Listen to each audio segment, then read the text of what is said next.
बंगाल से जो बांग्ला में अपने बात को रखेंगे, तो आप बताइए क्या बात रखना चाहते हैं। देखिए ও সারা দেশের সমস্ত দেশের মধ্যে পুরো দেশের মধ্যে ভোট চুরি করছে। তো এই ভোট চুরিটা ধরে ফেলেছে রাহুলজি। অমিত শাহ প্রথম রবিশ কুমারজি প্রথম থেকে বলছিল যে আমরা 50 বছর আমার বিজেপি সরকার থাকবে। একটা গণতন্ত্র দেশে কিভাবে 50 বছর নির্বাচনে জিততে পারে, এটা কখনো সম্ভব নয়। बिहार में बंगाल। তো সেখানে अच्छा, एक मजेदार बात बताइए, अभी इस साल बिहार में चुनाव है, अगले साल बंगाल में चुनाव है, तो क्या आपको लगता है कि यही ऐसा ही यार फिर बंगाल में भी होगा। बंगाल में जवाब दीजिए। बंगाल में। দেখো রাহুলজি বাংলাতেও যাবে, বাংলাতে গিয়ে এসআর বিরুদ্ধে যাত্রা করবে।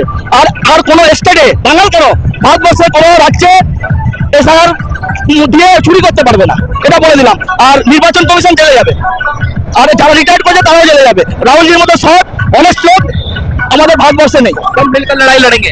একদম আমরা সবাই মিলে একসাথে রাহুলজিকে সাপোর্ট করার জন্য বাংলা থেকে আমরা এসেছি। बंगाल में सरकार ममता बनर्जी की फिर से बनने वाली है।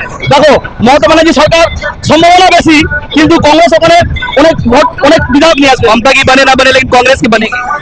কংগ্রেসের পারবে না বলছি না, কিন্তু 50টা এমএলএ কংগ্রেসের আসবে। एमएलए कांग्रेस का होगा।